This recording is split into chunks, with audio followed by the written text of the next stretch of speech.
ప్రయాణికులకు అధునాతన సేవలు అందించడమే కాదు, సరుకు రవాణాలోనూ కీలక పాత్ర పోషించినప్పుడే రైల్వే వ్యవస్థ కీర్తి ఇనుమడింపజేస్తుంది.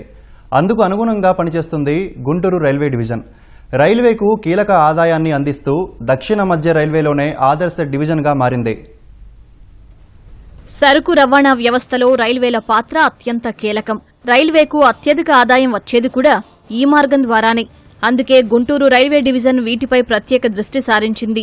గతిశక్తి టెర్మినళ్ల ద్వారా అధిక మొత్తంలో సరుకు రవాణా చేస్తోంది. 2023-24లో 3.364 మిలియన్ టన్నుల సరుకులు రవాణా చేసి గత రికార్డులను అధిగమించింది. ఈ ఏడాది 2024-25లో 3.451 మిలియన్ టన్నులు లోడ్ చేసి ఆ రికార్డును దాటేసింది.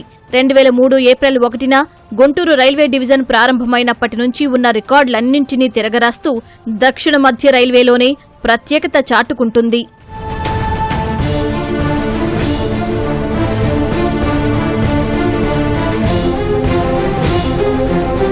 రికార్డు స్థాయిలో సరుకు రవాణా ఎలా సాధ్యమవుతోంది? తయారీదారులు, వ్యాపారవేత్తలు సరుకులను రైల్వే ద్వారా రవాణా చేసేందుకు ఆసక్తి చూపించడం కోసం అధికారులు చేపట్టిన వినూత్న చర్యలేంటో గుంటూరు డిఆర్ఎం రామకృష్ణ మాటల్లోనే విందాం. మనం last year 3.451 million tons loading చేశాము. దానికి ముందు లాస్ట్ ఇయర్ అంటే previous year 3.365 million tons loading చేశాం. సో ఇది highest ever originating freight loading అని చెప్పుకుంటూ మేము సెలబ్రేట్ చేసుకుంటున్నాము. ఎర్నింగ్స్ విషయంలో కూడా మేము 431 క్రోర్స్ ఒరిజినేటింగ్ ఫ్రైట్ లోడింగ్స్లో మేము ఎర్నింగ్స్ అనేది అచీవ్ చేశాము. దీనంతటికీ కారణం ఏమిటంటే సిమెంట్ లోడింగ్ను, క్లింకర్ లోడింగు, అలాగే కంటైనర్స్ లోడింగు, ఈ ఫీల్డ్లో అధికంగా రేక్స్ లోడ్ అవడం జరిగింది. సిమెంట్ చూసుకుంటే 157 రేక్స్ లోడ్ చేసాం లాస్ట్ ఇయర్. ఆ ప్రీవియస్ ఇయర్ 99 రేక్స్ లోడ్ చేసాము. అలాగే క్లింకర్ కూడా 460 రేక్స్ లోడ్ చేసాం అన్నమాట. దానికి ప్రీవియస్ ఏమో 440 రేక్స్ లోడ్ చేసాం. అలాగే కంటైనర్స్ కూడా 222 కంటైనర్స్ లోడ్ చేసాం last year. So this is a very happy moment for Guntur division. Guntur డివిజన్లలో కొత్తగా 3 గతిశక్తి కార్గో టెర్మినల్స్ నిర్మించడంతో అదనంగా లోడింగ్ చేయగలుగుతున్నారు. అతి తక్కువ సమయానికి సురక్షితంగా సరుకు చేరవేస్తూ ఉండడంతో వ్యాపారవేత్తలకు బాగా నమ్మకం కుదిరింది. వ్యవసాయ, పారిశ్రామిక ఉత్పత్తుల రవాణాకు అనుకూలంగా ఉండటం, రోడ్డు మార్గం కంటే తక్కువ ధరకే సరుకు రవాణా చేస్తూ ఉండటం మరో ప్లస్ పాయింట్. రైల్వే డిపార్ట్మెంట్ చాలా ఆదాయం ఉంది, రెవెన్యూ కానీ చాలా ఆదాయం ఉంది.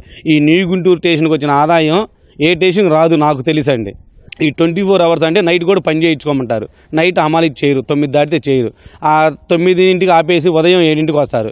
ఈ నైట్ కూడా అనేది డీసీ పడతా ఉండేది పార్టీకి. డీసీ పడకుండా ఏముండదు, 1 అవర్ ఇంత డీసీ అని పడతా ఉండేది. ఆ డీసీ అనేది లేకపోతే ప్రతి పార్టీ కూడా ఇంకా మన రైల్వే డిపార్ట్మెంట్ ఇంకా ఆదాయం పెరిగింది. తర్వాత డెవలప్మెంట్ అనేది అంతకుముందు బాగుండేది కానీ ఇప్పుడు లైటింగ్లు కానీ, రోడ్లు కానీ, కొద్దిగా సర్వీస్ కానీ బాగానే ఉంది రైల్వే వాళ్ళని. తర్వాత ఇప్పుడు ఈ రూట్ వచ్చేటప్పుడు మన బిజ్జి నుంచి ఇటు వచ్చేటప్పుడు అండి అంతా డింకర్స్, తర్వాత గంజాయి, తర్వాత ఆ మూలన ఒక బ్రాందీ షాపు ఏదో షాప్ ఉందండి, వైన్ షాప్ ఉంది. ఆ వైన్ షాప్ కాడ ఆటోలన్నీ అడ్డం పెట్టుకొని వాడు తాగి తన్నాడుతూ మా వచ్చే బళ్ళని ఇబ్బంది పెడుతూ కొడుతూ చేస్తాను. ట్రాఫిక్ ఇటు అందువల్ల పార్టీలు చాలా నష్టపోతున్నారు.